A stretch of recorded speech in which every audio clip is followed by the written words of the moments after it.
என்னவென்றால், முதல் நாள் ஆயிற்று என்ற ஒரு வார்த்தை. முதல் நாள் ஆயிற்று என்ற ஒரு வார்த்தை. இது எங்க கேள்விப்பட்டிருக்கீங்க? ஆதியாகமம். எங்க கேள்விப்பட்டிருக்கீங்க? சொல்லுங்க. ஆதியாகமத்தில் இதை நாம் கேள்விப்பட்டிருக்கிறோம். என்ன வார்த்தை இது? முதல் நாள் ஆயிற்று என்ற ஒரு வார்த்தை. ஸ்தோத்திரம். 6 நாளும் கர்த்தர் ஒவ்வொரு நாளும் ஒவ்வொரு வேலையை செய்கிறார். 7வது நாளை ஆசீர்வதிக்கிறார். இதுதான் இன்றைக்கு ஆண்டவர் உங்களுக்கு செய்த காரியம். நம்முடைய ஒவ்வொரு சூழ்நிலையிலும் கடவுள் ஒவ்வொரு வேலையை நம்முடைய குடும்பத்திலும் வாழ்க்கையிலும் செய்கிறார். ஒவ்வொரு கட்டமும் நாம் தாண்டி போகிறோம். பால் ஆண்டிச்சோ பொறியாளர், பெரிய பாஸ்டர், உலகத்திலே பெரிய சத்திராணிகள் இறந்துட்டார். அவர் சொன்ன ஒரு வார்த்தை என்னன்னா, every 7 years there will be change in churches. ஒவ்வொரு 7 வருஷத்துக்கும் சபையில ஒரு மாற்றம் உண்டாகும். சூப்பரா இருக்கு. ஒவ்வொரு 7 வருஷத்துக்கும் சர்ச்சில் ஒரு மாற்றம், கட்டங்கள் தாண்டி தாண்டி போகுமா. ஒரு அனுபவத்தில் இருக்கிறார் தெரியும். நான் இதை எப்படி சொல்றேன்னா, சபையில் மாற்றம் அல்ல, உங்க குடும்பங்களிலும் சில வருஷங்கள் போகும்பொழுது கட்டங்கள் தாண்டும். கட்டங்களை ஆண்டவர் தாண்டுவார். சூழ்நிலையை தாண்டும். அடுத்த கட்டத்துக்கு நீங்க போவீங்க, அடுத்த லெவலுக்கு போவீங்க, அடுத்த ஸ்டெப்புக்கு நீங்க போவீங்க. இது கர்த்தர் செய்யும் காரியம்.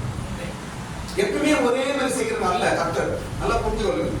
உங்க வாழ்க்கை, உங்க குடும்பம், உங்க எதிர்காலம், இல்லையென்றால் நீங்க செய்யற காரியங்கள் எல்லாம் ஒரே விதமாய் போகாது. கர்த்தர் பூமியை சிருஷ்டிப்பதற்கு எத்தனை நாள் எடுத்துக்கொண்டார்? அவர் 6 நாள். மனிதனை சிருஷ்டிப்பதற்கு சேர்த்து எத்தனை நாள் எடுத்துக்கொண்டார்? அவர் 6 நாள் எடுத்துக்கொண்டார். 7வது நாளை ஆசீர்வதித்தார். நான் சொல்றேன், கவனிங்க, இது கர்த்தருடைய வார்த்தை.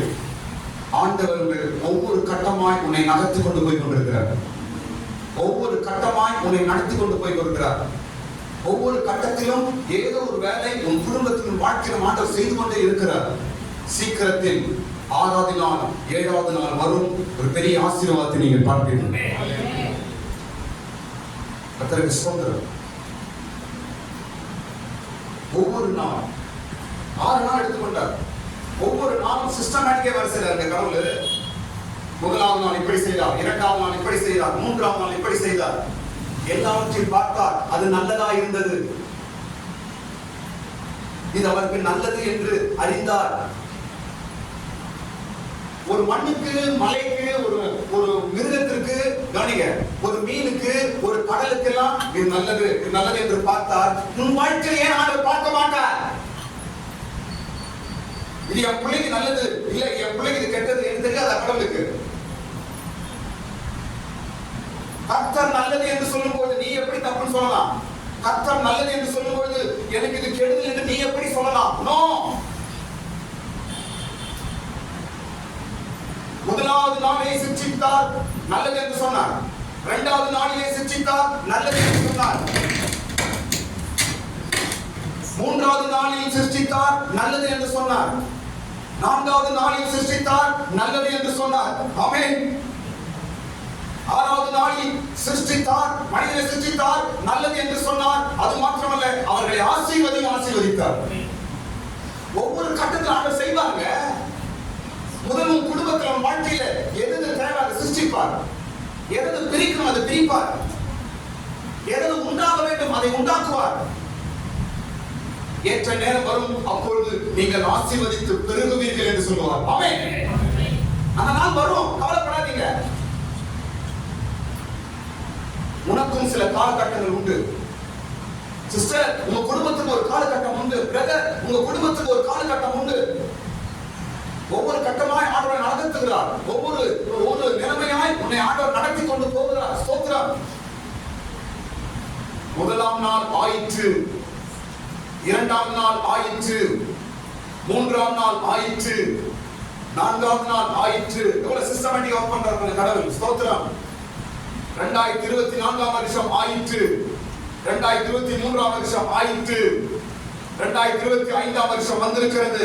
இந்த வருஷத்தில் ஏதோ ஒரு சிஸ்டத்தின் வேலை உன் குடும்பத்தில் செய்ய போறார். கையை தட்ட. ஹalleluya. இந்த வருஷத்திலும் ஏதோ ஒரு வேலை ஆண்டவர் செய்ய போகிறார், செய்து கொண்டு தான் இருக்கிறார். கலங்காத. எந்த நேரத்தை எதை செய்ய வேண்டும் என்று தேவன் அறிவார். நீ வந்து உட்கார்ந்து போறது, நீ ஜெபம் பண்றது, உன் கண்ணீர், உன் விசுவாசம் ஒன்றும் ஒருபோதும் வீணாய் போவதில்லை. எல்லாவற்றுக்கும் பிரதிபலன் உண்டு.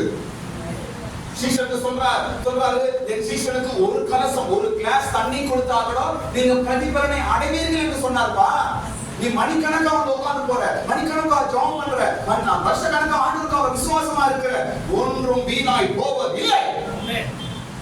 பிரதிபலன் உண்டு. அதற்கு ஸ்தோத்திரம். முதலாம் நாள் ஆயிற்று. இப்போ எல்லாம் ஆதியாகமம் முதல் பகுதி வாங்க. ஆதியாகமம் புத்தகத்தை எழுதியது யார்? மோசே. ஆதியாகமம் அந்த புக்க எழுதினது யாருங்க? மோசே. மோசே தான் எழுதியிருக்கிறார். ஏன் ஆபிரகாம், ஈசாக்கு, யாக்கோபு எழுதல?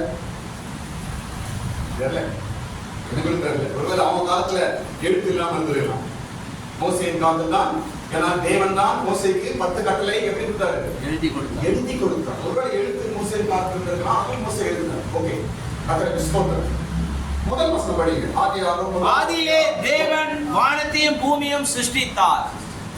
ஆதியிலே தேவன் வானத்தையும் பூமியையும் சிருஷ்டித்தார். என்ன பண்ணார் தேவன்?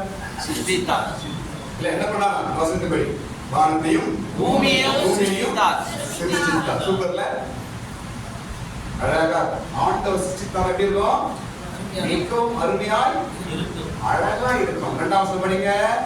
பூமியானது ஒழுங்கின்மையும் வெறுமையுமாய் இருந்தது, ஆழத்தின் மேல் இருள் இருந்தது, தேவ ஆவியானவர் ஜலத்தின் மேல் அசைவாடிக் கொண்டிருந்தார். ஆண்டவர் சிருஷ்டித்தார், அது ஒழுங்கின்மையா இருந்தது. ஆண்டவர் சிருஷ்டித்தார், வெறுமையா இருந்தது. எப்படிங்க ஆண்டவர் செய்தார்னா அது அழகா இருக்குமே, எப்படி ஒழுங்கின்மையா ஆச்சு? ஆண்டவர் சிருஷ்டித்தார், அது மிகவும் சூப்பரா பியூட்டிஃபுல்லா இருக்குமே. இங்க பெருமையா இருக்குது, இருளா இருக்குது. நான் சொல்ல பாருங்க, இப்ப நீங்க பாக்குற இந்த உலகத்தை கடவுள் சிருஷ்டிக்கவே இல்லை.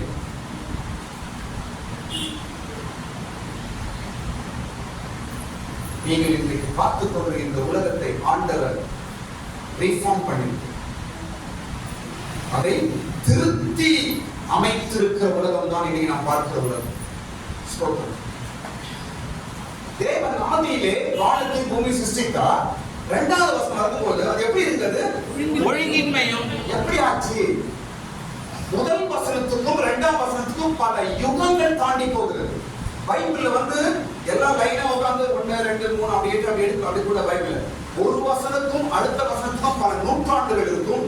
ஒரு வசனத்துக்கும் அடுத்த வசனத்துக்கும் பல சந்ததிகள் தாண்டி போகும். ஒரு வசனத்துக்கும் அடுத்த வசனத்துக்கும் பல யுகங்கள் தாண்டி போகும். அப்படி கட்டப்பட்டதுதான் பைபிள்.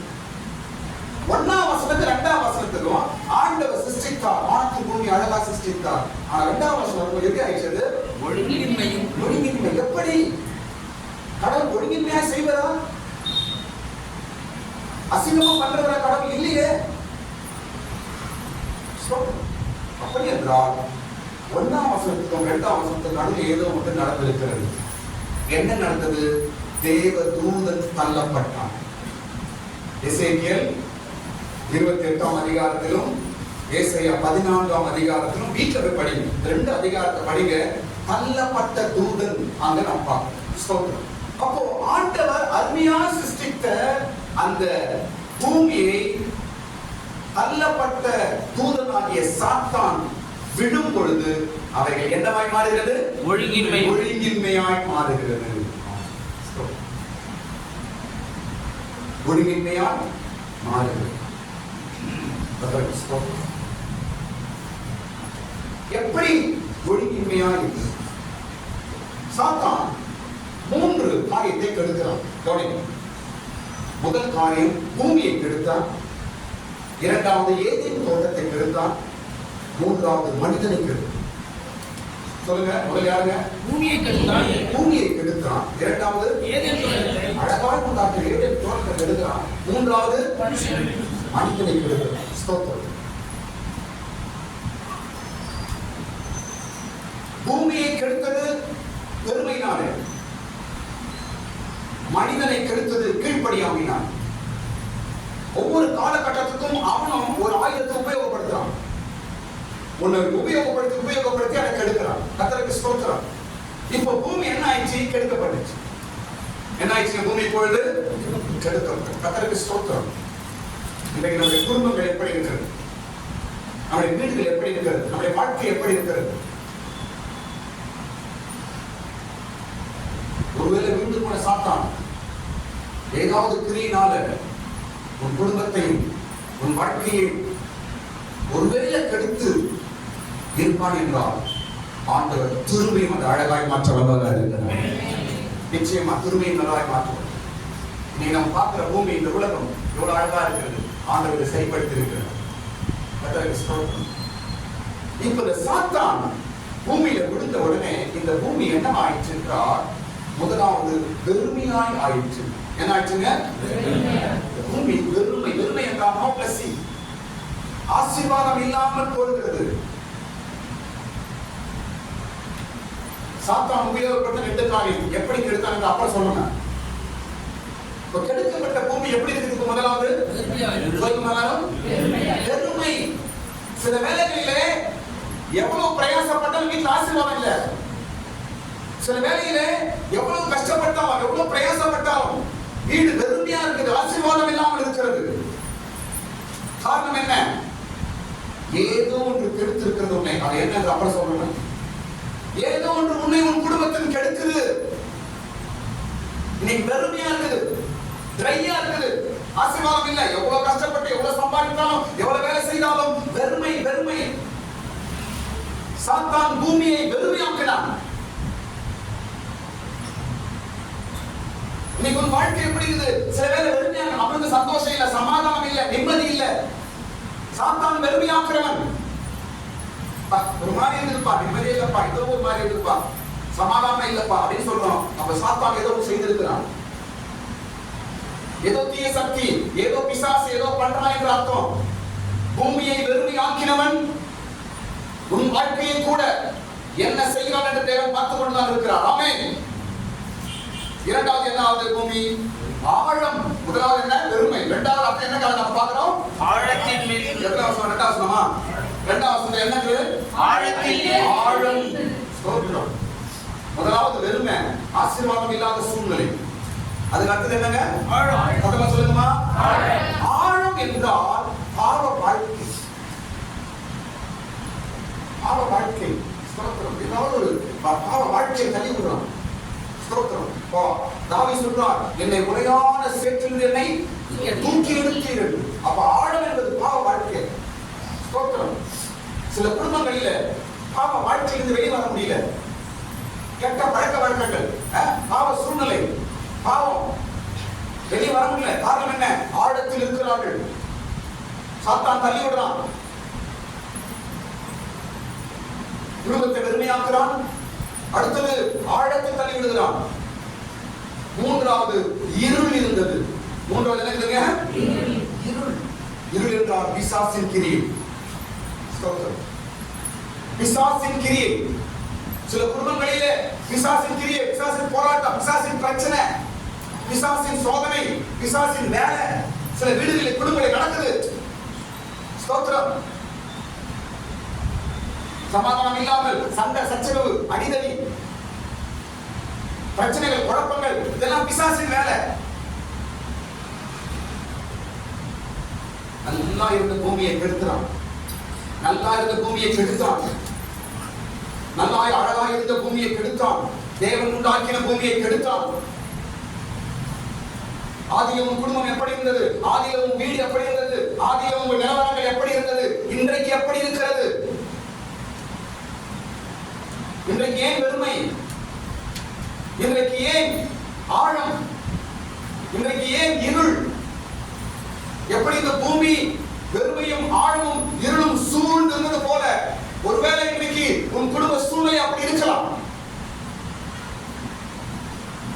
நிச்சயமாய் மாற்றம் வரும், நிச்சயமாய் மாறும். அதற்கு ஸ்தோத்திரம். ஏன் இப்படி ஆச்சு? ஏன் வெறுமையாயிடுச்சு பூமி? ஏன் இருளாயிடுச்சு? ஏன் ஆழமாயிடுச்சு? ஏன்? ரெண்டு காரியம்.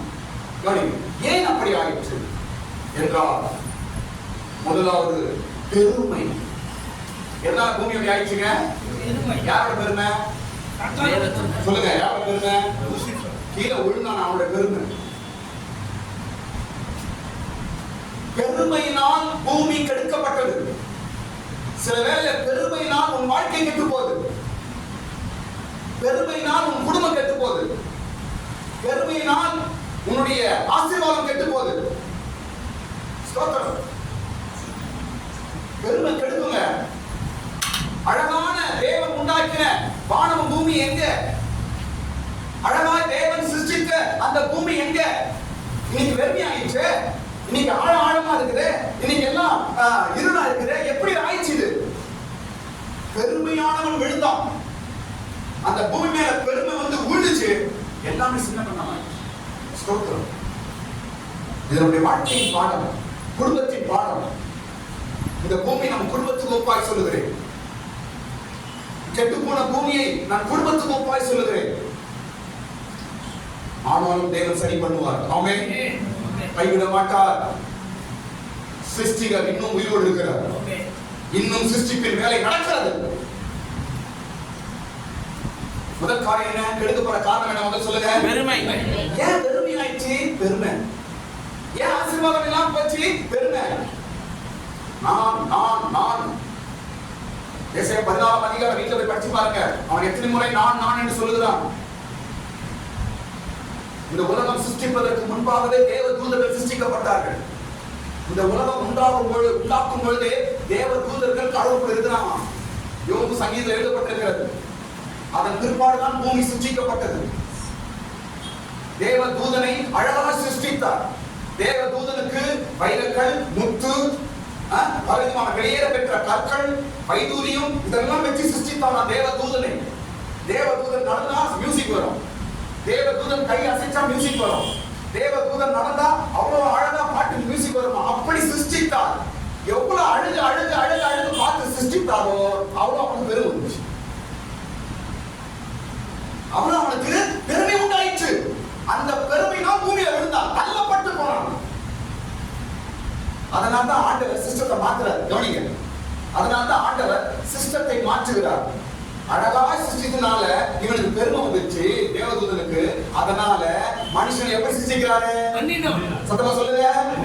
மண்ணை கொண்டு சிருஷ்டிக்கிறார், மாற்றிக்கிறார் சிஸ்டத்தை. ஏன்னா இவனுக்கு பெருமை வந்து போறோம், இவனுக்கும் பெருமை வந்துட போகுது என்பதற்காக மனிதனை மண்ணினால சிருஷ்டித்து அவருடைய சிருஷ்டியின் வேலையை சிஸ்டத்தை மாற்றுறார். இன்றைக்கு வரைக்கும் மனிதனுக்கு சொல்லித்தரார், நீ மண்ணு, நீ மண்ணு, நீ மண்ணு, பெருமை பாராட்டாத, நீ மண்ணு, மேன்மை பாராட்டாத, நீ மண்ணு. ஞாபகம் வச்சுக்கோ, ஞாபகம் வச்சுக்கோ, நீ வந்ததும் மண்ணுதான், போறதும் மண்ணுதான், நீ நிக்கிறதும் மண்ணுதான், வாழ்றதும் மண்ணுதான், நீ சாப்பிடுறதும் மண்ணில் தான் சாப்பிடுற. எல்லாம் வச்சு ஆண்டவர் போதிக்கிறார். அதனால் மனிதன் மண்ணு மண்ணு என்று கடைசி வரைக்கும் தாழ்மையா இருக்க வேண்டும் ஆண்டவர் எதிர்பார்க்கிறார். ஏன்? அவன் உயர்த்தப்பட வேண்டும். இப்படி தேவ தூதன் அழகாக சிருஷ்டித்தனால அவனுக்கு என்ன உண்டாயிற்று? பெருமை. பெருமை வந்ததுனால பூமி வெறுமை ஆயிற்று, பூமி ஆழமாயிற்று, ஆழம், பூமி இருளாயிற்று. இன்னைக்கு குடும்பம், தயவுசெய்து நான் சொல்லுகிறேன், பெருமை என்பது லூசிபரின் ஆவி. பெருமை என்பது, அகங்காரம் என்பது, மேட்டின்மை என்பது உன் குடும்பத்தை வெறுமையாக்கிடும். உன் குடும்பத்தை ஆழ ஆழ ஆழம் பலமாக்கி விடுறோம், உன் குடும்பத்தை இருட்டாக்கி விட்டுரும். அருமையான கிறிஸ்தவனே, வேதத்தை கையில் எடுத்திருக்கிற கிறிஸ்தவனே, பெருமை நமக்கு சொந்தம் அல்ல, பெருமை நம்முடையது அல்ல, அது லூசிபருடையது, தள்ளப்பட்டு போன சாத்தானுடையது, விழுந்து போன பிசாசுடையது. அதை நீ வாஞ்சிக்காத, அது உனக்குள்ள கொண்டு வராத. அது உனக்குள்ளே கொண்டு வருவாய் என்றால் உன் பூமி எப்படி வெறுமை ஆயிற்றோ அது போல உன் வாழ்க்கையை வெறுமையாகி போயிடும். நிம்மதி இழந்து போவாய், சந்தோஷத்தை இழந்து போவாய், ஆசீர்வாதத்தை இழந்து போவாய், நிம்மதி இழந்து போவாய். பெருமை பூமியை வெறுமையாய் ஆசீர்வாதம் இல்லாமல் ஆக்கிடுச்சு. இரண்டாவது காரியம், ஏன் பூமி அப்படி ஆயிடுச்சு? முதல் காரியம் என்ன சொன்னாங்க? பெருமைனால பூமி. இரண்டாவது காரியம் ஒழுங்கின்மை. சொல்லுங்க. இரண்டாவது காரியம் என்னங்க? ஒழுங்கின்மை.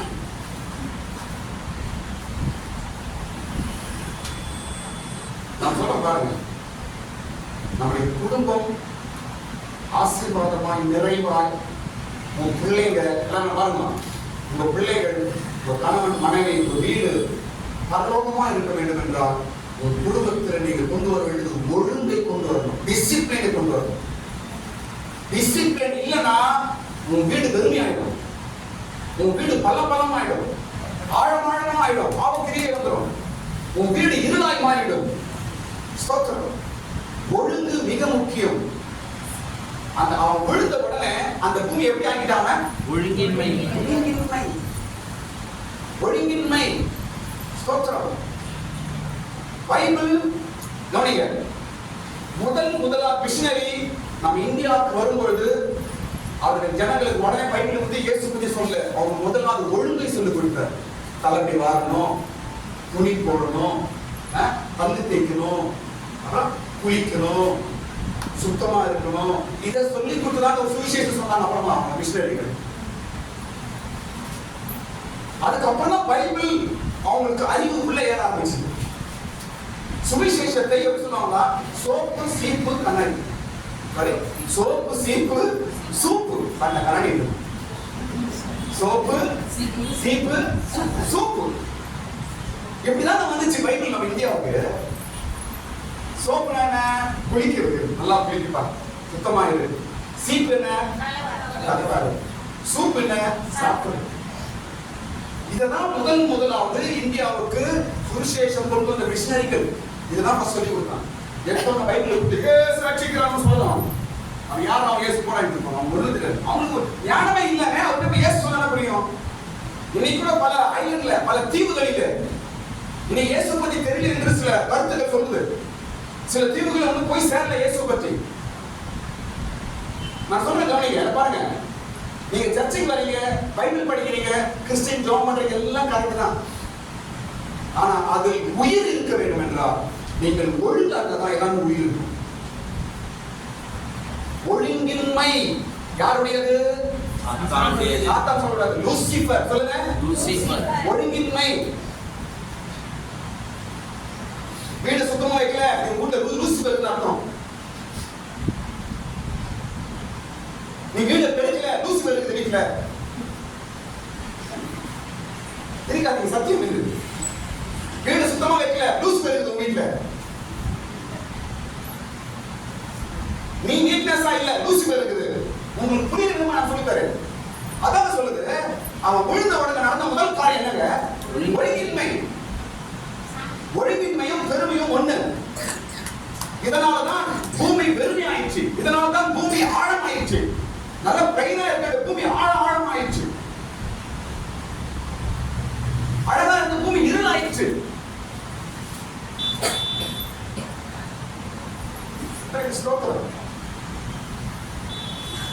ரெண்டு காரியம் தான் பூமியை கெடுத்த காரியங்கள். முதலாவது பெருமை, இரண்டாவது என்னங்க? இதை வந்து உங்க வாழ்க்கையில் நீங்க சரியா கொண்டு வருவீர்கள் என்றால் ஆண்டவர் ஆதி நிறுவனத்தில் மறுபடியும் குடும்பத்தை கட்டுவார். அழகாய் கட்டுவார், அழகாய் செய்வார். ஒருவேளை இந்த சூழ்நிலையினால என் குடும்ப சூழ்நிலைகள் கெட்டு போயிருக்கிறது நினைக்கிறீர்களா? திரும்பவும் கட்ட இயேசு வல்லவராக இருக்கிறார். ஆமென். இப்போ அடுத்த பகுதி கவனிங்க. அடுத்தது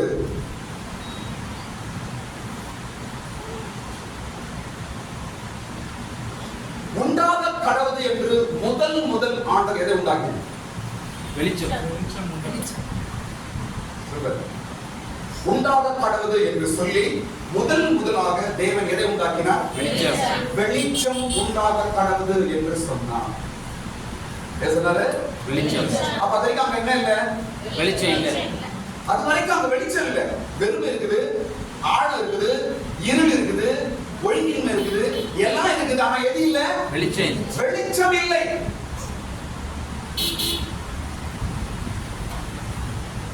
இன்னைக்கு நம்முடைய குடும்பங்கள், அநேக குடும்பங்களில் வெளிச்சம் இல்லை. அநேக வீடுகளிலே வெளிச்சம் இல்லை, அநேகருடைய வாழ்க்கையிலே வெளிச்சம் இல்லை. ஸ்தோத்திரம். தேவன் முதலாவது வெளிச்சத்தை உண்டாக கடவுள் என்று சொன்னார். ஸ்தோத்திரம். இந்த வெளிச்சம் வந்த பிற்பாடுதான் எல்லாமே சரியாகும். அப்படிதாங்க முதலாவது என்ன என்னத்தை உண்டாக்குறாரு ஆண்டவர்? வெளிச்சம் வந்த பிற்பாடுதான் எல்லாம் வருது. மரம் வருது, சமுத்திரம் வருது, மிருகம் வருது, மீன் வருது, பறவைகள் வருது, எல்லாம் அப்புறமா தான் வருது. எல்லாம் ஒண்ணா வருது. முதலாய் கொண்டு வந்தது வெளிச்சம். நம்முடைய குடும்பங்களிலே முதலாய் வெளிச்சம் இருக்க வேண்டும். வெளிச்சம் தேவை. என்னது வெளிச்சம்? வெளிச்சத்தை தான் முதலாவது ஆண்டவர் சிருஷ்டிக்கிறார். அந்த வெளிச்சம் வந்த பிறகு எல்லாம் வந்தாய். ஸ்தோத்திரம். அது வரைக்கும் வெளிச்சம் இல்லை. என்ன அந்த வெளிச்சம்? வேத வசனம் தான் வெளிச்சம். படிங்க சங்கீதம் 119 சங்கீதம் 130 வசனம், 119 சங்கீதம் 130 வசனம் படிக்கும் பொழுது சீக்கிரம் படிப்போம். வேத நம்முடைய வசனத்தின் பிரசித்தம் வெளிச்சம் தந்து. ஆமென். உங்களுடைய வசனம் எதை கொடுக்கிறது? வெளிச்சத்தை கொடுக்கிறது. ஸ்தோத்திரம். வெறுமையாயிற்று, ஆழமாயிற்று, இருளாயிற்று பூமி. ஆண்டவர் சிருஷ்டித்த பூமி ஏன் அப்படி ஆயிற்று? ஸ்தோத்திரம். பெருமையினாலும் ஒழுங்கின்மையினாலும் அப்படி ஆயிற்று. ஸ்தோத்திரம். இதை சரிப்படுத்துவதற்கு கடவுள் என்ன கொண்டு வரார்? முதலாய் வெளிச்சத்தை கொண்டு வரார். பெருமையை அழிக்கும்படிக்கு, ஒழுங்கின்மையை அழிக்கும்படிக்கு, பெருமையை அழிக்கும்படிக்கு, இருளை அழிக்கும்படிக்கு எதை கொண்டு வரார் கடவுள்? எதை கொண்டு வரார்? வெளிச்சத்தை கொண்டு வருகிறார். ஸ்தோத்திரம். உன் பெருமை மாறும்படிக்கு, உன் ஆழம் மாறும்படிக்கு, இருள் மாறும்படிக்கு கர்த்தர் வெளிச்சத்தை கொண்டு வருவாராக. ஸ்தோத்திரம். வெளிச்சம் என்பது வேத வசனம். ஸ்தோத்திரம். எல்லாம் நம்ம கையில பைபிள் இருக்குது, வேதம் இருக்குது, எல்லா வீட்லயும். ஆனா எடுத்து படிக்கிறோமா? வேதத்தை படிக்கும் பொழுது நமக்குள்ளே வெளிச்சம் உண்டாகுது. வேதத்தை படிக்கும் பொழுது குடும்பத்தில் வெளிச்சம் உண்டாகுது. வேதத்தை கொண்டு வரும் பொழுது எல்லாம் வந்து சேருது. ஆமென். ஸ்தோத்திரம். எல்லாத்தையும் எப்படி உண்டாக்குறார் கடவுள்? கவனிக்கணும். எல்லாத்தையும் எப்படி உண்டாக்குறாரு? மலையை உண்டாக்குறார், சூரியனை உண்டாக்குறார், சந்திரனை உண்டாக்குறார். எப்படி உண்டாக்குறார்? சொல்லுங்க. எப்படி உண்டாக்குறாரு? வார்த்தை. உன் கையில் இருக்கிற பைபிள் எப்படி உண்டாக்குறார்? வார்த்தை. நீ எந்த அளவுக்கு பைபிளை நீ படிச்சு பைபிள் வார்த்தை உள்ள கொண்டு வரையோ அந்த அளவுக்கு உன் வீட்டுல புது புது காரியங்களை ஆண்டவர் உண்டாக்கி கொண்டே இருப்பார். கையை தட்டுங்க. புது புது காரியத்தை தேவன் சிருஷ்டிப்பார். வார்த்தை எங்க இருக்குதோ அங்கு உருவாக்கப்படும். வார்த்தை எங்க இருக்கிறதோ அங்கு சிருஷ்டிக்கப்படும். வார்த்தை எங்க இருக்கிறதோ அங்கு புது காரியங்கள் நடக்கும். வார்த்தை எங்க இருக்கிறதோ அங்கு புதுப்பிக்கப்படும். வார்த்தை வெளிச்சத்தை கொண்டு வந்து எல்லாம் சிருஷ்டிக்கிறார். அதனால் முதல் நாளிலே ஆண்டவர் ஒழுங்கின்மையானதெல்லாம் சரி பண்றார், இருளெல்லாம் சரி பண்றார். ஸ்தோத்திரம். வெறுமையானதெல்லாம் சரி பண்றார். எதனால? வெளிச்சத்தை கொண்டு வந்து. ஸ்தோத்திரம். வேதம் படிக்கணுங்க, பைபிள் படிக்கணும். ஸ்தோத்திரம். பைபிள் தான் உன் வாழ்க்கைக்கு, குடும்பத்திற்கு வெளிச்சத்தை கொண்டு வரும். ஸ்தோத்திரம். டெய்லி பைபிள் படிக்க கை கொடுப்போம். டெய்லி நான் பைபிள் படிக்கிறேன். பரவாயில்லப்பா, இவ்வளவு கேட்குங்க, பெருமையா. ஸ்தோத்திரம். ஹல்லேலூயா. நிச்சயமா ஒரு பெரிய வெளிச்சம் வரும். கையை தட்டுங்க. ஹல்லேலூயா. நிச்சயமா சீக்கிரத்தில் ஒரு பெரிய வெளிச்சம் நோக்கி வரும். வேத வசனம் எங்க இருக்கிற வெளிச்சம் உண்டாகும். ஸ்தோத்திரம். வெளிச்சம் ரெண்டு காரியம் செய்கிறது. கவனிங்க. வேத வசனம் என்ற வெளிச்சம் ரெண்டு காரியத்தை செய்கிறது. முதலாவது உன் சங்கிலிகளை அறுக்கிறது, கட்டுகளை அறுக்கும் வெளிச்சம். அப்போஸ்தலர் படிக்கும் பொழுது பேதுரு யோவானும் எங்க இருக்கிறாங்க? சிறைச்சாலை. சிறைச்சாலை இருக்கும் பொழுது அங்க என்ன ஆகுதாங்க? ஒரு தேவ தூதன் வந்தா பெரிய வெளிச்சம் வந்துச்சு. அந்த ஜெயில் முழுவதும், சிறைச்சாலை முழுவதும் பெரிய வெளிச்சம் வந்ததுனால அவருடைய சங்கிலிகள் எல்லாம் அறுக்கப்பட்டது. அப்போஸ்தலர் 12ஆம் அதிகாரம் 7ஆம் வசனம். சீக்கிரம் படி முடியலாம். அப்போஸ்தலர் 12ஆம் அதிகாரம் 7ஆம் வசனம். அப்பொழுது கர்த்தருடைய தூதன் அங்கே வந்து நின்றான். அறையிலே வெளிச்சம் பிரகாசித்தது. அறையிலே வெளிச்சம் பிரகாசித்தது. கடைசியில் பார்க்கும்போது அவருடைய சங்கிலிகள் எல்லாம் அறுந்து போயிற்று. ஸ்தோத்திரம். பிரச்சனைகள் என்ற சங்கிலி அறுந்து போகும், கட்டுகள் என்ற சங்கிலி அறுந்து போகும், சாபம் என்ற சங்கிலி அறுந்து போகும். கடன் பிரச்சனை என்ற சங்கிலி அறுந்து போகும். பிரச்சனைகள், போராட்டங்கள், பிசாசின் கிரியைகள் என்ற சங்கிலிகள் எல்லாம் இயேசுவின் நாமத்தினால வெளிச்சத்தினால் அறுந்து போவதாக. எது அந்த வெளிச்சம்? வேதம் தான் வெளிச்சம். ஸ்தோத்திரம். பைபிள் படிக்காம ஒரு நாள் கூட இருக்க. நீங்க சாப்பிடுறீங்களே இல்லையா நல்ல கதை. முதல் நீங்க வேதத்தை படிக்க வேண்டும். பைபிள் படிச்சியா? ஒரு வீட்டுல கேட்க வேண்டிய கேள்வி, பைபிள் படிச்சா? நீ பைபிள் படிச்சியா? இன்றைக்கு பைபிள் படித்தீர்களா என்ற ஒரு பிரிண்ட் அவுட் வீட்டுல ஒட்டி வைங்க. இன்னைக்கு பைபிள் படித்தியா? அது ஒட்டி வைங்க. தினம் தினம் பைபிள் வேதம் படிக்க வேண்டும். ஸ்தோத்திரம். தேவன் உன் வீட்டை சரிப்படுத்துவதற்கு முதலாவது கொண்டு வருவது வேதம் என்ற வெளிச்சத்தை கொண்டு வரார். முதலாவது வேதம் என்ற வெளிச்சம் முதலாய் வரும்போது அந்த இடம் சரிப்படுத்தப்படுகிறது. அந்த இடம் மறுபடியும் கட்டப்படுகிறது. அந்த இடம் ஒழுங்குள்ள இடமாய் மாறுது. அந்த இடம் ஆசீர்வாதமான இடமாய் மாறுகிறது. அந்த இடம் வெளிச்சமான இடமாய் மாறுகிறது. ஸ்தோத்திரம். சாத்தான் கெடுக்கப்பட்ட இடத்தை ஆண்டவர் எப்படி சரி பண்றாரு? வெளிச்சத்தை கொண்டு சரி பண்றாரு. ஆமென். சாத்தான் குடும்பத்தை ஒருவேளை கெடுத்திருக்கலாம், உன் வாழ்க்கையை கெடுத்திருக்கலாம். சாத்தானின் கிரியையினால வஞ்சிக்கப்பட்டு போயிருக்கலாம். சாத்தானின் உங்களை மோசப்படுத்திருக்கலாம். சாத்தானின் கிரியையினால நீங்கள் பாதிக்கப்பட்டிருக்கலாம். இதெல்லாம் ஆண்டவர் சரிப்படுத்துவாங்க. கவலைப்படாதீங்க. எப்படி சரிப்படுத்துறார்? பைபிள் வேத வசனத்தின் மூலமா அதை சரிப்படுத்துகிறார். ஸ்தோத்திரம். இரண்டாவது, இந்த வெளிச்சம் நம்மை உயர்த்தும், நமக்கு புத்தி தரும்.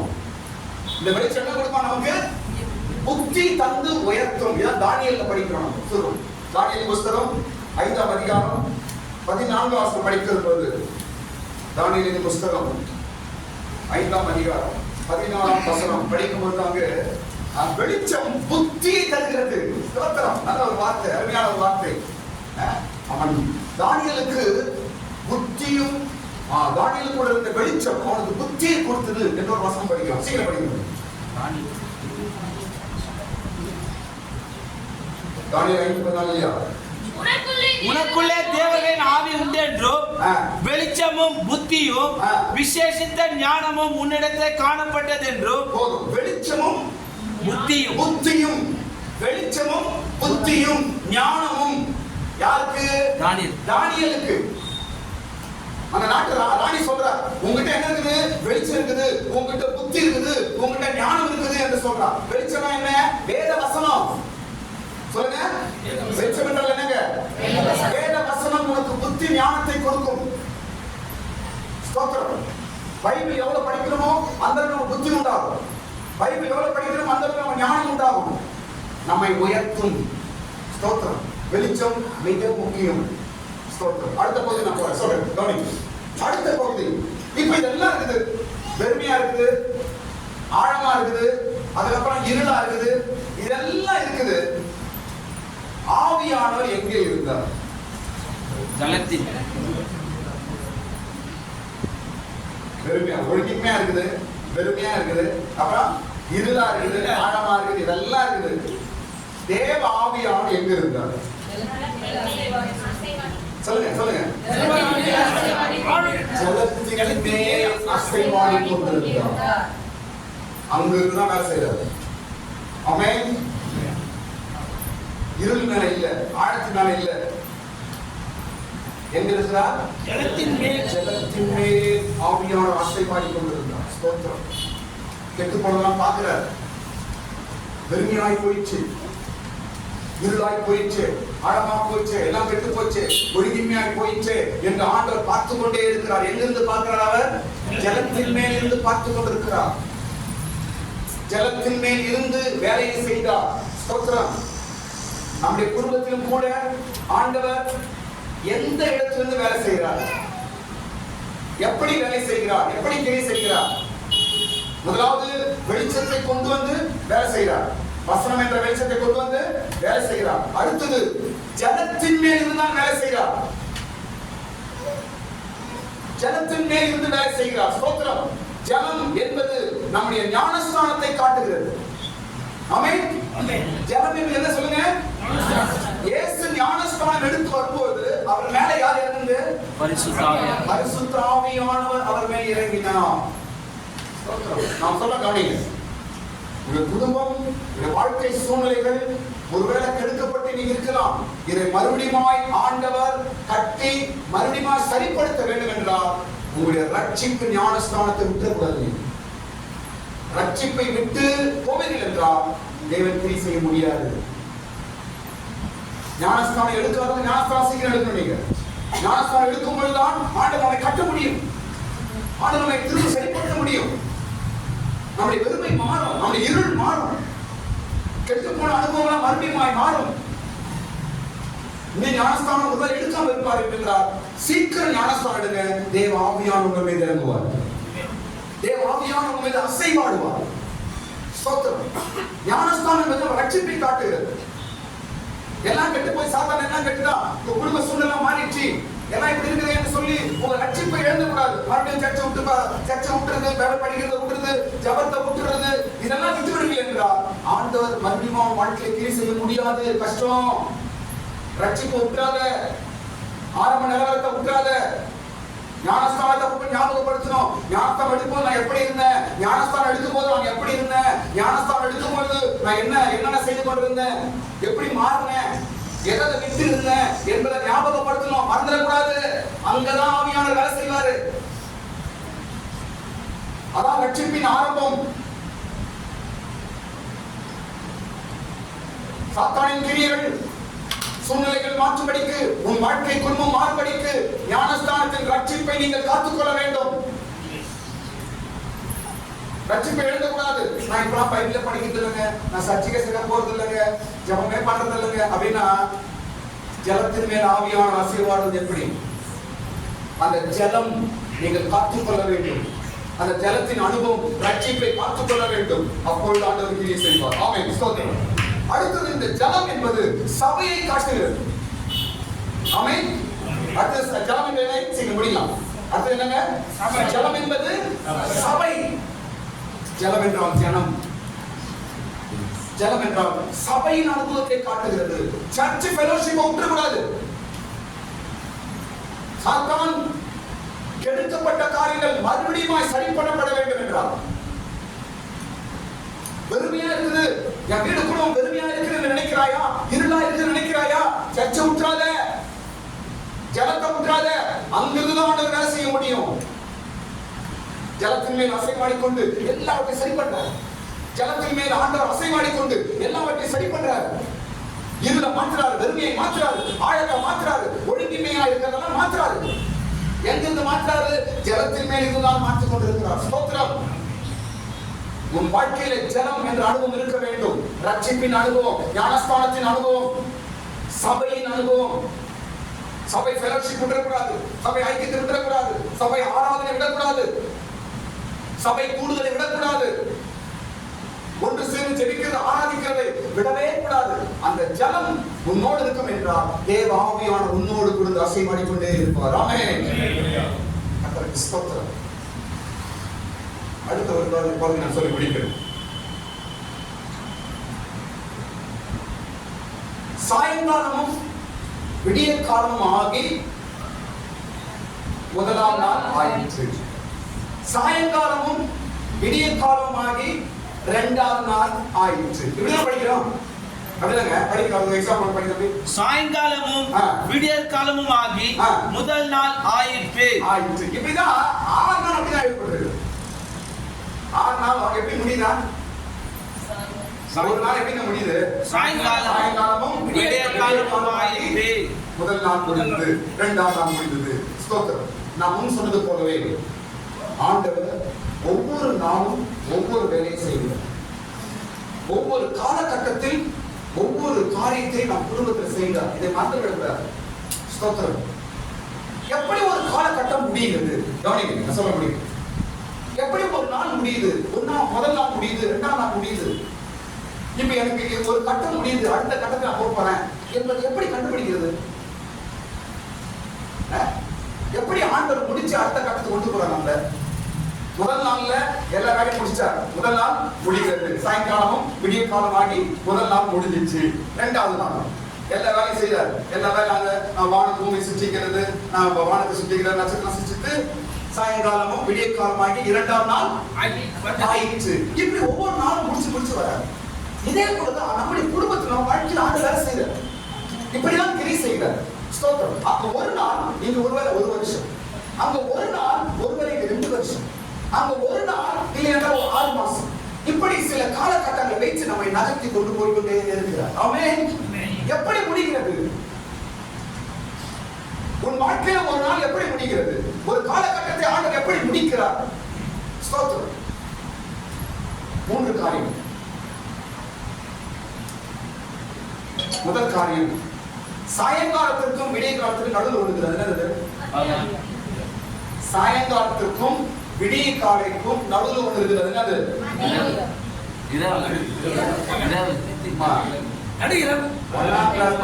சொல்லி தரேன். நீ இப்பயும் அந்த மத்தியானம் காலை 10 மணி நான் என்ன சொல்றேன்? சாயங்காலத்திற்கும் விடிய காலைக்கும் நடுவில் ஒன்று என்னது? ராத்திரி.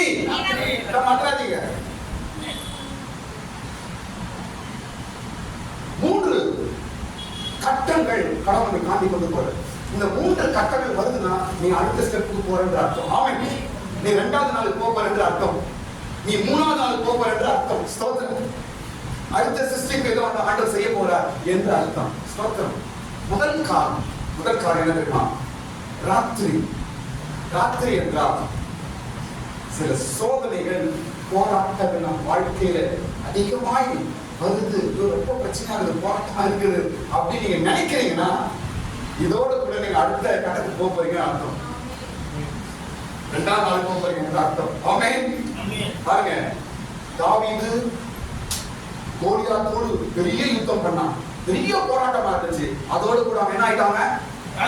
ராஜாவாயிட்டான். அடுத்த கட்டத்துக்கு போயிட்டான். ஆமென். இயேசு பாருங்க, வனாந்தரத்துக்கு போன தள்ளப்பட்ட 40 நாள் உபவாசம் பிசாசோடு கூட போராடினார். அதுக்கு அடுத்த கட்டம் ஊழியம் செய்ய ஆரம்பிச்சார். இயேசு சிலுவையிலே பாடுபட்டார், ரத்தம் சிந்தினார். அடுத்த கட்டம் பிதாவின் குமாரன் மடியில் உட்கார்ந்தார். ஆமென். உனக்கும் எனக்கும் தேவன் அடுத்த கட்டத்தை வைத்திருக்கிறார். எப்படி அதை அறிவது என்றால், சில போராட்டம் சோதனைகள் வருகிறது என்றால் அடுத்த கட்டத்துக்கு நாம போகிறோம் என்ற அர்த்தம். தைரியமா இருக்கு. அதான் ராத்திரி. சாயங்காலம் என்றால் என்ன? சாயங்காலம் என்றால் சிக்ஷை. சாயங்காலம் எல்லா வேலைக்காரனும் கூலி வாங்குற நேரம் எப்போ? ஒரு நாளெல்லாம் வேலை செய்யறாங்க, அவங்க கூலி வாங்குறது எப்ப? சாயங்காலம். சாயங்காலம் என்றால் அர்த்தம் என்ன? சாயங்காலம் என்றால் ஆண்டவர் நம்முடைய குறை குற்றங்களுக்கு நமக்கு சிக்ஷை கொடுக்கிற நேரம். ஒருவேளை கடவுளை சிக்ஷிக்கிறாரு அப்படின்னு நினைச்சீங்கன்னா 2வது நாளுக்கு நீ ப்ரமோஷன்ல போக போறீங்கன்னு அர்த்தம். கையை தட்டுங்க, கடவுளை தட்டுங்க. சாயங்காலமும் விடியற்காலம் ஆகி 1ஆம் நாள் முடிந்தது. நாம் சொல்ல பாருங்க, இன்னைக்கு தேவி ஆவியான பேசுறார். அநேகரோட வாழ்க்கையில முதல் நாள் முடிந்தது, நீங்க 2வது நாள் போக போறீங்க. 2வது கட்டத்துக்கு ஆண்டு கொண்டு போக போறார். ஸ்தோத்திரம். முதல் நாளிலே சில சிற்றிப்பின் வேலை முடிந்தது. ஆண்டவர் உன்னை 2வது நாள் கொண்டு போக போகிறார். ஆமென். ஆமென். தேவ ஆவியான வார்த்தையை நான் சொல்லுகிறேன். ஸ்தோத்திரம். சிக்ஷை. சாயங்காலம் என்பது சிக்ஷை. ஒருவேளை சிக்ஷிக்கப்படுறீங்களா அப்படி நினைக்கிறீங்களா? இது நான் செய்த தவறான ஆண்டவர் எனக்கு கொடுத்த சிக்ஷை.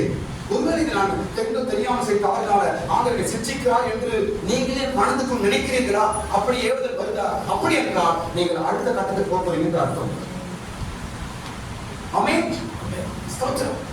யாருக்கு சிக்ஷை கொடுக்கிறாரு? யாருக்கு சிக்ஷிக்கிறார்? யாரை சிக்ஷிக்கிறார்? குமாரன் தகப்பன் குமாரனை சிக்ஷிக்கிறது போல. சிக்ஷை என்ன என்ற உன்னை கண்டிக்கிறது. இப்ப டிசி இருக்கிறாங்க, அப்படின்னு சொல்றாங்க. எதுக்கு? அவன் நேசிப்பதினால். அப்ப யாருக்கு சிக்ஷை? கடவுள் பிள்ளைகளுக்கு தகப்பன் கொடுக்க சிக்ஷை. பிள்ளை நேசிக்கிற தகப்பன் கொடுக்கிற சிக்ஷை. ஸ்தோத்திரம். ஒருவேளை ஒரு வாழ்க்கையில ஒரு சிக்ஷையா இது நீங்க நினைக்கிறீங்களா? இந்த சூழ்நிலை, இந்த பிரச்சனை, இந்த காரணம், இந்த காரியம் உங்களுக்கு ஒரு சிக்ஷை போல தெரிந்தால் நீங்க நினைங்க, நான் அடுத்த கட்டத்துக்கு போறேன்.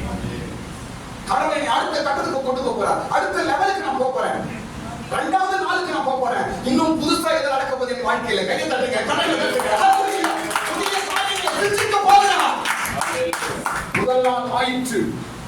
ஸ்தோத்திரம். உன் வாழ்க்கையில முதல் நாள் ஆயிற்று. 2வது நாள் ஆரம்பமாக போகிறது. அநேகருடைய வாழ்க்கையில 3வது நாள் ஆயிற்று. 4வது நாள் வரப்போகிறது. அநேகருடைய காலையில 5வது நாள் முடிந்தது. 6வது நாள் நடக்க போகிறது. ஸ்தோத்திரம். ஆனால் சீக்கிரம் ஒரு ஆசீர்வாதத்தினால் உன்னை நோக்கி சீக்கிரம் வரும். 7வது நாளை ஆசீர்வதித்தார் என்று பார்க்கிறோம். ஆசீர்வதித்தார். ஸ்தோத்திரம். வாழ்க்கை சூழ்நிலை இப்படியே போகாது. 2வது நாள், 3வது நாள், 4வது நாள் போய்கொண்டே இருக்கிறான். ஸ்தோத்திரம். சீக்கிரமா 5வது நாள் நீ பதவி பெறுகிற ஒரு நாள் வரும். 7வது நாள் ஆசீர்வாதமான ஒரு நாள் உனக்கு வரும். அப்படியே போயிடாது. ஆண்டவர் அடுத்த கட்டம் போயிட்டே இருப்பாரு. ஸ்தோத்திரம். உன்னை அழைத்த தேவன் உனக்குள்ளே ஒரு சிஸ்டத்தின் வேலையை செய்து கொண்டிருக்கிறார். ஒருவேளை சாத்தான் கெடுத்திருக்கலாம், பல சூழ்நிலையால கெட்டு போயிருக்கலாம், பல நிலவரங்களினால உங்களுடைய ஆசீர்வாதங்களை இழந்திருக்கலாம் நீங்கள். ஆனாலும் ஜலத்தின் மேல் அசைவாடும் தேவன் உன்னோடு இருக்கிறார். ஜலத்தின் மேல் அசைவாடி அந்த பூமியை சரிப்படுத்தின தேவன் உன்னோடு இருக்கிறார். உனக்கு ஞானஸ்தானம் கொடுத்தவர், உனக்கு ரட்சிப்பை கொடுத்தவர் உன்னோடு இருக்கிறார். உனக்கு சபையை கொடுத்தவர் உன்னோடு இருக்கிறார். நீங்க சொல்லணும், எனக்கு முதல் நாள் முடிந்தது, நான் 2வது நாள்ல போக போறேன். ஆமென். 2வது நாள் முடிந்தது, நான் 3வது நாள் போக போறேன். ஸ்தோத்திரம். 4வது நாள் முடிந்தது, 5வது நாள் போக போறேன். ஒவ்வொரு நாளும் பாருங்க வித்தியாசமா சிருஷ்டிக்கிறார் கடவுள். ஒரு நாள் பார்த்தா சூரியனை சிருஷ்டிக்கிறார், ஒரு நாள் பார்த்தா சந்திரனை சிருஷ்டிக்கிறார், ஒரு நாள் பார்த்தா நட்சத்திரத்தை சிருஷ்டிக்கிறார். ஆச்சரியமா இருக்கிறது. இதெல்லாம் நம்முடைய வாழ்க்கையில் நடக்க போகிறது. ஆச்சரியமான சிருஷ்டிப்பை தேவன் உன் வாழ்க்கையில் செய்ய போகிறார். அடுத்த கட்டம் உண்டு உனக்கு, அடுத்த படி உனக்கு உண்டு, அடுத்த நாள் உண்டு. ஸ்தோத்திரம். பிரச்சனை எப்பதான் பிரச்சனை, எப்பதான் போராட்டம் என்று நாம் நினைக்கிறோம். என்ன கவனிங்க, என்ன நினைக்கிறோம். ஆனா என்ன தெரியுமா, அது பிரச்சனை போராட்டம் வரும்பொழுது நீ இந்த கட்டத்தை முடிக்க போகிறாய் என்ற அர்த்தம், நீ தாண்ட போகிறாய் என்ற அர்த்தம், நீ அடுத்த லெவலுக்கு போக போகிறாய் என்ற அர்த்தம். ஆமென். அப்படி நினைத்து நாம் முன்னோரி ஒவ்வொரு கட்டமாய் தாண்டி ஆசீர்வாதத்தை சுதந்திரிப்போமாக. ஆமென். ஹல்லேலூயா. மத்தியானம் என்பது நம்முடைய போராட்டங்கள், ராத்திரி என்பது நம்முடைய போராட்டங்கள், பிரச்சனைகள். சாயங்காலம் என்பது சிற்றை. இதெல்லாம் உங்க வாழ்க்கையில வருதுன்னா நீங்க 2வது நாளுக்கு போறீங்க என்ற அர்த்தம். ஸ்தோத்திரம். விடிய காலம் என்பது கடவுள் நமக்கு கொடுக்கிற கிருபை. ஆமென். விடிய காலம் என்பது என்ன? கடவுள் கொடுக்கிற கிருபை. ஸ்தோத்திரம். புது கிருபை தந்து உங்களை 2வது நாள்ல அடக்கி போடுவார். புது கிருபை தந்து போடுவார். 2வது நாள்ல ப்ரமோஷன் தூக்கி போடுவார். ஆமென். ஹல்லேலூயா. ராத்திரி போல சோதனை பிரச்சனைகள் வருதா, கிருபை கிடைக்கும். சாயங்காலம் போல சிற்றைகள் வருதுதா, கிருபை கிடைக்கும். அந்த விடியகாலம் எதுக்கு வருது? நம்மளை ப்ரமோட் பண்றதுக்காக. ஆமென். அந்த விடியகாலம் எதுக்கு வருது? உன்னை முன்னோக்கி தள்ளும்படிக்காக. அதான் விடிய காலம். ஸ்தோத்திரம். ஒருவேளை இந்த நாட்கள் உங்களுக்கு ஒரு விடிய காலமாய் மாறுவதாக, இந்த நாள் உங்களுக்கு ஒரு விடிய காலமாய் மாறுவதாக. விடிய காலம் உனக்கு கிருபை கிடைக்கும் காலம், விடிய காலம் உனக்கு கிருபை தருகிற காலம், விடிய காலம் உன்னை 2வது நாளுக்கு கொண்டு போகிற காலம். ஆமென். கர்த்தருக்கு ஸ்தோத்திரம். 1ஆம் நாள் ஆயிற்று. இந்த 1ஆம் நாள்ல கர்த்தர் என்னென்ன காரியங்களை செய்தாரோ இவைகளெல்லாம் நம்ம வாழ்க்கையில் நம்ம குடும்பத்திலும் செய்ய வல்லவராய் இருக்கிறார். ஸ்தோத்திரம்.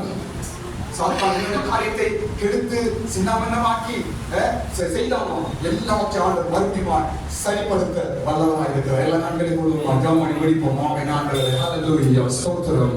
ஸ்தோத்திரம் ஆண்டவரே. ஸ்தோத்திரம் ஆண்டவரே. 1ஆம் நாள் முடிந்தது. 2வது நாள் 2ஆம் நாள் எங்களுக்காக வைத்திருக்கிறீர்கள் ஆண்டவரே. நாங்கள் 2வது நாளுக்குள்ள கடந்து போகும்படிக்கு, 3வது நாள் கடந்து போகும்படிக்கு, 4வது நாளுக்குள்ள கடந்து போகும்படிக்கு தேவன் இரக்கம் பாராட்டும்படியாய் ஜெபிக்கிறோம். ஹல்லேலூயா. ஆமென் ஆண்டவரே. ஆமென் ஆண்டவரே. ஸ்தோத்திரம் ஸ்தோத்திரம் ஸ்தோத்திரம் ஸ்தோத்திரம். இதோ மனுஷ